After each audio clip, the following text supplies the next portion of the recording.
Good morning Chhattisgarh, आप देख रहे हैं IBC 24 और मैं हूं आपके साथ शुभांगी ठाकुर। इस बुलेटिन में हम आपको देंगे छत्तीसगढ़ की सभी बड़ी खबरों का पूरा अपडेट। बुलेटिन की शुरुआत करेंगे, लेकिन सबसे पहले नजर आज की हेडलाइंस पर। आज आएगा छत्तीसगढ़ बोर्ड का रिजल्ट। दोपहर 12:30 बजे जारी किए जाएंगे 10वीं 12वीं के नतीजे। माध्यमिक शिक्षा मंडल अध्यक्ष रेणु पिल्ले घोषित करेंगी परिणाम। आज फिर ओडिशा के दौरे पर आएंगे सीएम विष्णुदेव साय। कोरापुट जिले में 3 चुनावी सभाओं को करेंगे संबोधित।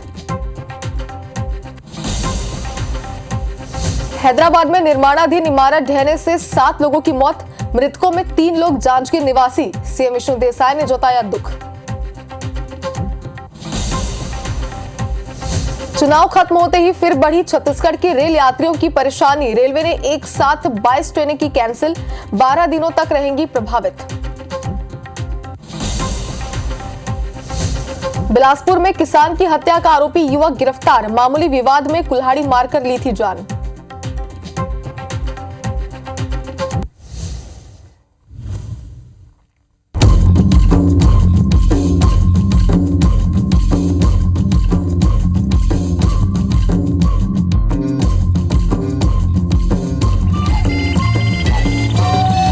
बुलेटिन में सबसे पहले बात करते हैं छत्तीसगढ़ बोर्ड एग्जाम के रिजल्ट की। तो आज इंतजार खत्म होने वाला है, क्योंकि आज छत्तीसगढ़ बोर्ड का रिजल्ट आ जाएगा। 10वीं 12वीं के परिणाम दोपहर ठीक 12:30 बजे जारी किए जाएंगे। माध्यमिक शिक्षा मंडल अध्यक्ष रेणु पिल्ले परिणाम घोषित करेंगी। माध्यमिक शिक्षा मंडल के सभागृह में ये परिणाम जारी किए जाएंगे। आपको बता दें कि आचार संहिता की वजह से इस बार शिक्षा मंत्री शामिल नहीं हो पाएंगे और इस बार जो है बच्चों का इंतजार अब खत्म होने वाला है। जो लगातार प्रयास उनके रहते हैं बोर्ड एग्जाम में अच्छे से अच्छे नंबर लाने की, उनके परिणाम आज सामने आ जाएंगे और आज ठीक 12:30 बजे परिणाम घोषित किए जाएंगे। तो सभागृह में आज परिणाम जारी किए जाएंगे। आचार संहिता के कारण आपको बता दें कि शिक्षा मंत्री इस बार शामिल नहीं हो पाएंगे। तो आज छत्तीसगढ़ बोर्ड का रिजल्ट जारी हो जाएगा। 10वीं और 12वीं के रिजल्ट आज जारी हो जाएंगे। आपको बता दें कि लगातार जो है वो बच्चे इंतजार में रहते हैं कि कब आखिर उनके परिणाम जारी होंगे और कब उन्होंने जो लगातार पूरे साल भर मेहनत की है उसका परिणाम आखिर क्या आने वाला है। इस बात को लेकर के आज जो स्टूडेंट्स हैं बोर्ड एग्जाम्स के, उनका इंतजार आज खत्म हो जाएगा। आपको एक बार फिर से वो टाइम बता देते हैं, वो समय बता देते हैं जिसमें परिणाम आज जारी किए जाएंगे। तो ठीक 12:30 बजे आज दोपहर परिणाम जारी किए जाएंगे, जिसके लिए एक लिंक भी यहाँ पर जारी की गई जिसमें आप देख सकते हैं। और आज जो छत्तीसगढ़ बोर्ड का रिजल्ट जारी हो जाएगा। और चलिए और भी ज्यादा जानकारी के लिए हमारी सहयोगी सुप्रिया पांडे हमारे साथ लाइव जुड़ चुकी है। सुप्रिया, आज बोर्ड एग्जाम्स के स्टूडेंट्स का इंतजार पूरी तरीके से खत्म होने वाला है। आज वो समय है 12:30 बजे जब एग्जाम के रिजल्ट जारी कर दिए जाएंगे।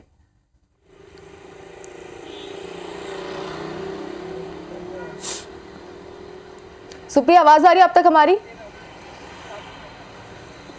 चलिए, तो हमारी सहयोगी तक हमारी आवाज नहीं पहुंच पा रही तकनीकी खराबी की वजह से। एक बार फिर से उनसे पूरा अपडेट लेंगे रिजल्ट को लेकर के। फिलहाल बता रहे कि आज इंतजार खत्म होने वाला है, समय भी लगातार हम आपको बता रहे हैं और 10वीं और 12वीं बोर्ड के एग्जाम्स के रिजल्ट आज जारी कर दिए जाएंगे। तो बच्चों का इंतजार आज खत्म होने वाला है। उनकी पूरे साल भर की मेहनत होती है जो आज सामने आ जाएगी, उनके परिणाम आज सामने आ जाएंगे। तो दोपहर 12:30 बजे का आप सभी को इंतजार है जिसमें रिजल्ट जारी किए जाएंगे। तो माध्यमिक शिक्षा मंडल अध्यक्ष रेणु पिल्ले परिणाम घोषित करेंगी।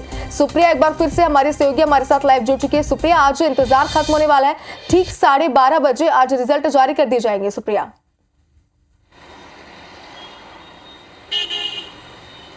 बिल्कुल, देखिए माध्यमिक शिक्षा मंडल द्वारा आज 10वीं और 12वीं के नतीजे घोषित किए जाएंगे। माध्यमिक शिक्षा मंडल के सभागृह में ये जो नतीजे हैं वो घोषित किए जाएंगे और अध्यक्ष रेणु पिल्ले ये जो परिणाम है वो घोषित करेंगी। इस बार आचार संहिता की वजह से शिक्षा मंत्री परिणाम घोषित करने के कार्यक्रम में शामिल नहीं होंगे, लेकिन माध्यमिक शिक्षा मंडल जो है वो परिणाम जारी करेगा और आज दोपहर 12:30 बजे परिणाम जारी हो जाएंगे। वहीं 10वीं की परीक्षा की बात करें तो 10वीं की परीक्षा में इस बार 3,42,000 छात्र सम्मिलित हुए थे। 12वीं की परीक्षा में 2,54,000 छात्र सम्मिलित हुए थे। वहीं अगर छात्रों के रिजल्ट की बात करें तो छात्र अपना रिजल्ट cgbse.nic.in पर देख सकते हैं। वहीं अगर छात्रों को रिजल्ट संबंधी कोई दिक्कत है या फिर किसी तरह की परेशानी है या अपने परिणाम को लेकर किसी तरह की आशंका है तो वो माध्यमिक शिक्षा मंडल के हेल्पलाइन नंबर पर भी जो है कॉल कर सकते हैं। माध्यमिक शिक्षा मंडल के द्वारा हेल्पलाइन नंबर भी जारी किया गया है ताकि किसी भी छात्र को परेशानी ना हो अपने परिणाम को लेकर। और अगर कोई छात्र अपने परिणाम से निराश है तो वो माध्यमिक शिक्षा मंडल के मनोवैज्ञानिक से भी बात कर सकता है। माध्यमिक शिक्षा मंडल ने हेल्पलाइन नंबर जारी किया है। इसके जरिए हेल्पलाइन में जो है मनोवैज्ञानिक भी बैठते हैं तो मनोवैज्ञानिक की सलाह भी छात्रों को द्वारा ली जा सकती है। तो इस तरह के जो सुविधा है वो माध्यमिक शिक्षा मंडल द्वारा दी गई है ताकि छात्र तनाव मुक्त भी रहे। और आज जो है 12:30 बजे रिजल्ट भी जारी कर दिया जाएगा। बिल्कुल सुप्रिया, तो जिस तरीके से बच्चों के मन में तनाव रहता है उस तनाव को खत्म करने के लिए भी शिक्षा मंडल ने पूरी व्यवस्थाएं कर ली। बहुत बहुत शुक्रिया आपको तमाम जानकारी के लिए। चलिए आगे बढ़ते हो। तीसरे चरण के चुनाव खत्म होते ही एक बार फिर छत्तीसगढ़ में ट्रेनों के रद्द होने का सिलसिला शुरू हो गया है। रेलवे ने एक बार फिर अलग अलग दिनों में कुल 22 ट्रेनों को रद्द कर दिया है। इनमें से कुछ ट्रेनें तो महीने के आखिर में 11 से 12 दिनों तक रद्द रहेंगी। दरअसल दक्षिण पूर्व मध्य रेलवे के नागपुर रेल मंडल के नेताजी सुभाष चंद्र बोस रेलवे स्टेशन में LHS पुशिंग का काम किया जाएगा और इसके चलते बिलासपुर, रायपुर और नागपुर रेल मंडल की 22 ट्रेनों के साथ साथ जोन से गुजरने वाली ट्रेनें भी प्रभावित रहेंगी। इनमें 3 एक्सप्रेस ट्रेनें और 19 मेमू पैसेंजर ट्रेनों के साथ रीवा, बालाघाट सहित अन्य रूट की ट्रेनें भी शामिल रहेंगी। ट्रेनें लगातार रद्द नहीं की जा रही हैं। अगर आप आंकड़ा देखेंगे तो जो ट्रेन कैंसिल्ड है, टोटल ऑपरेशन जो ट्रेन है वो 1% से भी कम है। और अभी कुछ ट्रेनें कैंसिल हुई हैं, वो अलग अलग डेट्स में कैंसिल हुई हैं। जो नागपुर डिवीज़न में हमारा काम चल रहा है, वो काम एक बार हो जाने के बाद जो रेल यूज़र है उनको भी और रोड यूज़र है उनको भी, दोनों को सहूलियत होगी। तो रेल यात्रियों की परेशानी छत्तीसगढ़ में एक बार फिर बढ़ने वाली है। अगर आप भी कहीं जाने की प्लानिंग बना रहे हैं तो एक बार जरूर रूट चेक कर लीजिए। आगे बढ़ते और तेलंगाना के हैदराबाद में निर्माणाधीन मकान के गिरने से 7 लोगों की मौत हो गई है। वहीं ओडिशा के 4 लोग हैं। इनमें जांजगीर चांपा जिले के नवापारा गांव निवासी पति पत्नी और उसके बच्चे की मौत हो गई है। मृतकों में नवापारा गांव के राम यादव, उनकी पत्नी गीताबाई और उनका बेटा हिमांशु 5 मई को मजदूरी करने हैदराबाद रवाना हुए थे और जिस दिन पहुंचे उसके 24 घंटे के भीतर यह हादसा हो गया जिसमें इन तीनों को जान गंवानी पड़ी। हादसे पर मुख्यमंत्री विष्णुदेव साय ने शोक जताया है। उन्होंने सोशल मीडिया प्लेटफॉर्म एक्स पर पोस्ट कर जांजगीर जिला प्रशासन को हैदराबाद के स्थानीय प्रशासन से सामंजस्य बनाने के निर्देश दिए हैं।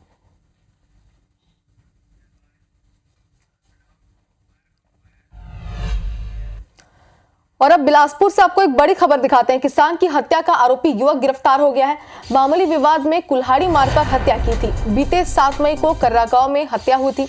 मस्तूरी पुलिस की ये पूरी कार्रवाई है। तो एक बड़ा एक्शन यहाँ पर लिया गया है। किसान की हत्या का ये आरोपी युवक है जिसे गिरफ्तार कर लिया गया है। मामूली विवाद में कुल्हाड़ी मारकर इसने किसान की हत्या की थी। तो आपको बता दें कि एक मामूली विवाद को लेकर विवाद हुआ था और विवाद में इसने इस पूरी वारदात को अंजाम दे दिया था, जिसके बाद लगातार तलाशी की जा रही थी और आखिरकार उसे अरेस्ट कर लिया गया।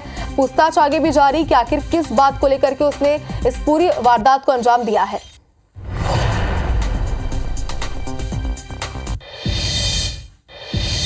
और धमतरी जिले में लगातार हो रही हत्या की वारदातों से सनसनी फैल गई है। बीते 15 दिनों में 5 लोगों की हत्याएं हुई है जिसमें क्षेत्र में दहशत का माहौल है। मामूली बात को लेकर विवाद हुआ था जो हत्या की वजह बनी है।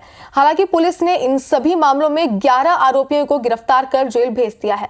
बता दें कि केरेगांव थाना क्षेत्र के लसुनवाही में बाइक चलाने के नाम पर चचेरे भाई ने अपने भाई की हत्या कर दी थी। इसी तरह कुरुक्षेत्र के ग्राम भेंडबोड़ में डीजे में नाचने की बात को लेकर चाकू मारकर 2 युवकों की हत्या कर दी गई। वहीं ग्राम मेचका में चरित्र पर शंका को लेकर पति ने पत्नी को मौत के घाट उतार दिया, जबकि ग्राम रामपुर में पत्नी से परेशान पति ने उसकी हत्या कर दी। सिलसिलेवार हत्याओं को लेकर धमतरी एसपी का कहना है कि सभी मामलों में नशा एक सबसे बड़ी वजह है। कहा जा रहा है कि वारदात के दौरान ये सभी आरोपी नशे में थे, जिसके कारण हत्या जैसे संगीन अपराध को अंजाम दिया। धमतरी में 4 हत्याओं के अलग अलग मामले आए हैं 3 प्रकरणों में। उसमें हमने जो हत्या के पीछे मुख्य कारण देखा वह शराब का सेवन था और उसके पीछे जो दारू का सेवन है उसमें हम लगातार कार्रवाई कर रहे हैं। और बात करें अगर राजधानी रायपुर की, तो यहाँ पर चोरों का आतंक एक बार फिर से बढ़ गया है। राजधानी के 2 अलग अलग थानों में चोरों ने कुछ ही घंटों में दिन दहाड़े लाखों रुपए की चोरी को अंजाम दिया। टिकरापारा थाना क्षेत्र में रावतपुरा कॉलोनी निवासी बैंककर्मी रितेश यादव और उसकी पत्नी काम पर गए थे। शाम को दोनों ऑफिस से लौटे तो घर का ताला टूटा हुआ था।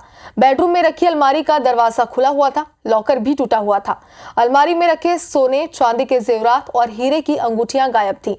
पुलिस सूत्रों के अनुसार नगद और जेवरात मिला कर लगभग 10 लाख रुपए की चोरी हुई है। दूसरी चोरी राजधानी के पौष इलाके में लॉ विस्टा कॉलोनी में हुई। यहाँ यूरोप गया स्टील कारोबारी के सूने मकान को चोरों ने निशाना बनाया है। लॉ विस्टा में रहने वाले स्टील कारोबारी मनीष धप्पड़ 1 मई को परिवार के साथ यूरोप गए हुए हैं। बुधवार को उनके भाई जब घर की साफ सफाई करवाने पहुंचे तो चोरी का पता चला। यहाँ लगभग 6 लाख रुपयों की चोरी हो गई है।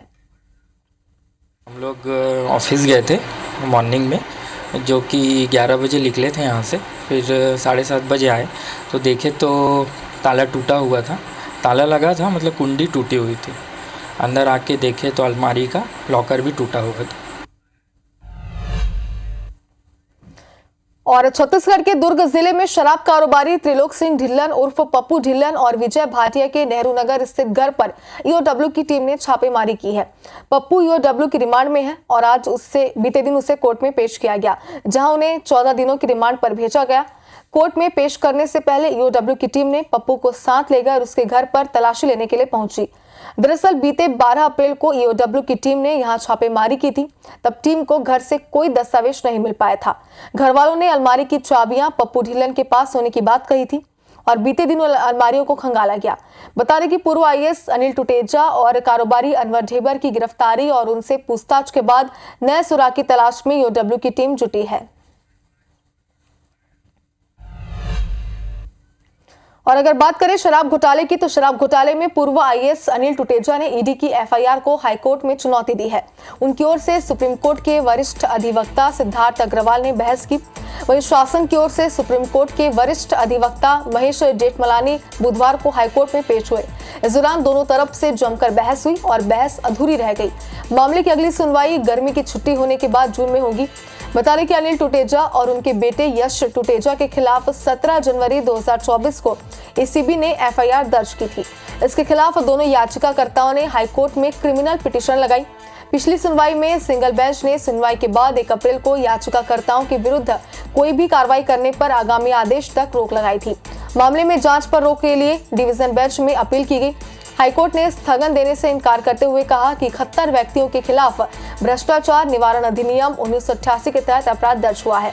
वर्तमान एफआईआर अलग अलग अपराध से संबंधित है, इसलिए शीर्ष न्यायालय द्वारा याचिकाकर्ताओं को दी गई राहत तत्काल मामले में लागू नहीं होगी।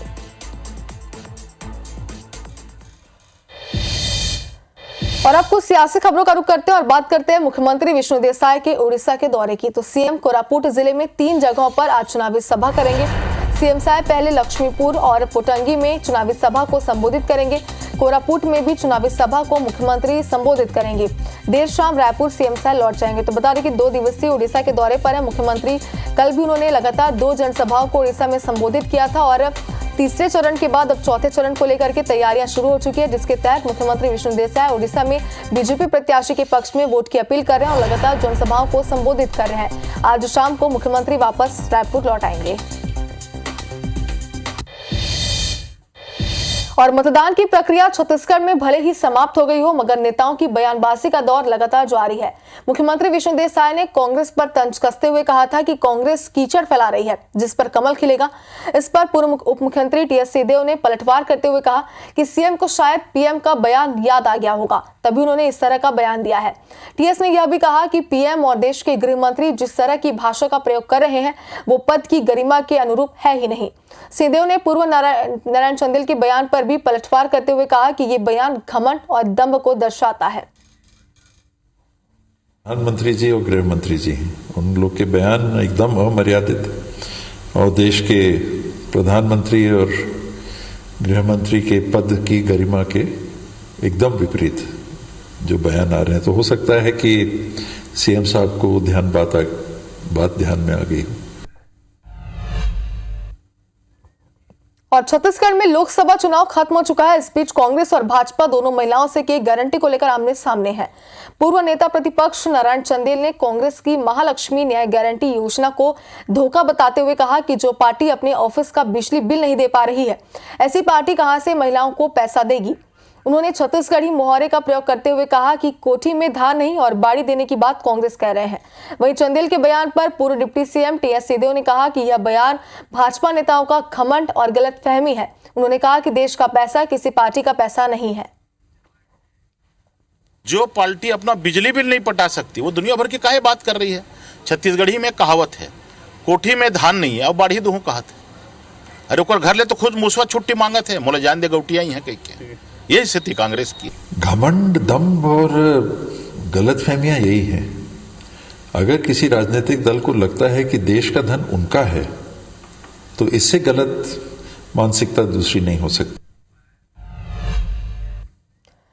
इधर पीसीसी चीफ दीपक बैज ने बुधवार को जगदलपुर के राजू भवन में प्रेस वार्ता कर जीत का दावा किया। उन्होंने मीडिया से चर्चा करते हुए कहा कि बीजेपी 400 सीटें जीतने का दावा कर रही थी, लेकिन 3 चरणों के चुनाव संपन्न होने के बाद भाजपा को समझ आ चुका है कि वह 150 से ज्यादा सीटें जीत नहीं पाएंगी।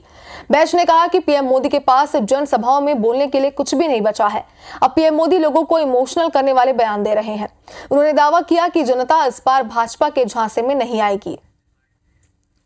भारतीय जनता पार्टी जरूर नारे लगा रही है 400 पार, लेकिन इस समय भारतीय जनता पार्टी 150 का आंकड़ा तक सीमित हो जाएगी। ये सरकार सिर्फ झूठ बोलकर सत्ता हासिल की है, इसलिए इस समय देश की जनता ने ठान लिया है कि देश में इस समय भारतीय जनता पार्टी को हटाना है और कांग्रेस गठबंधन की सरकार बनाना है। ये देश की जनता ने सोच लिया है। और बात करें अगर तीसरे चरण के मतदान की, तो रायगढ़ सीट पर इस बार बम्पर वोटिंग हुई है। इस सीट पर अब तक की सबसे ज्यादा यानी कि 78.43% वोटिंग हुई। मतदान के आंकड़ों को लेकर राजनीतिक दल बेहद उत्साहित है। भाजपा का यह दावा है कि इस बार मोदी की गारंटी पर भरोसा कर लोगों ने जमकर वोटिंग की है। तो वहीं कांग्रेस का कहना है कि जनता बदलाव के मूड में है और मतदाताओं ने एंटी इनकम्बेंसी के चलते सरकार के खिलाफ वोटिंग की है। मतदान के बाद दोनों ही पार्टियां जीत का दावा कर रही हैं। दरअसल छत्तीसगढ़ में पोलिंग के मामले में रायगढ़ संसदीय सीट सरगुजा के बाद दूसरे नंबर पर है। खास बात तो इसमें यह है कि इस बार ग्रामीण और आदिवासी ब्लॉकों में वोटिंग का परसेंटेज सबसे ज्यादा रहा है। रायगढ़ संसदीय सीट में सबसे ज्यादा धर्मजयगढ़ में 84.60% मतदान हुआ।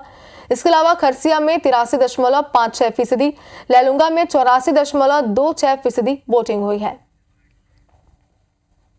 रायगढ़ लोकसभा में पिछले 2019 के लोकसभा चुनाव के बनिस्बत 1.5 से 2.5% का ज़्यादा पोलिंग हुआ है। 79% पोलिंग हुआ है, जो कि छत्तीसगढ़ में एक कीर्तिमान हासिल किया गया है। लोकसभा रायगढ़ में प्रदेश सबसे ज़्यादा पोलिंग हुई है।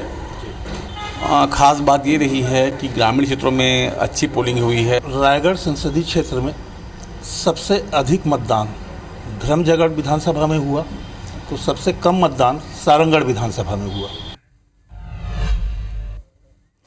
और अब आपको रामानुजगंज से इस वक्त की बड़ी खबर दिखाते हैं। गौ हत्या के फरार 5 आरोपी गिरफ्तार हुए हैं। 30 अप्रैल को गौ हत्या हुई थी। मामले में अब तक 11 आरोपियों की गिरफ्तारी हो चुकी है। विजयनगर पुलिस की ये पूरी कार्रवाई है। तो गौ हत्या के 5 फरार जो आरोपी थे उन्हें अब गिरफ्तार कर लिया गया और अब तक की अगर बात करें तो कुल 11 आरोपियों की गिरफ्तारी हो चुकी है। 30 अप्रैल का ये पूरा मामला है जब गौ हत्या की खबर सामने थी। IBC 24 ने इस खबर को प्रमुखता से के साथ दिखाया था। लगातार इस पूरे मामले पर आरोपियों की तलाशी की जा रही थी और अब 5 और अन्य आरोपियों को गिरफ्तार कर लिया गया है। और अब दुर्ग से एक और बड़ी खबर। शराब खरीदने को लेकर 2 युवकों में जमकर विवाद हुआ। एक ने चाकू से हमला कर दूसरे युवक की हत्या कर दी। मौके पर ही युवक की मौत हो गई है। कल देर रात 11 बजे की ये पूरी घटना है। पुलगांव स्थित शराब दुकान में विवाद हुआ था। पुलगांव थाना पुलिस आरोपी की तलाश में अब जुट गई है।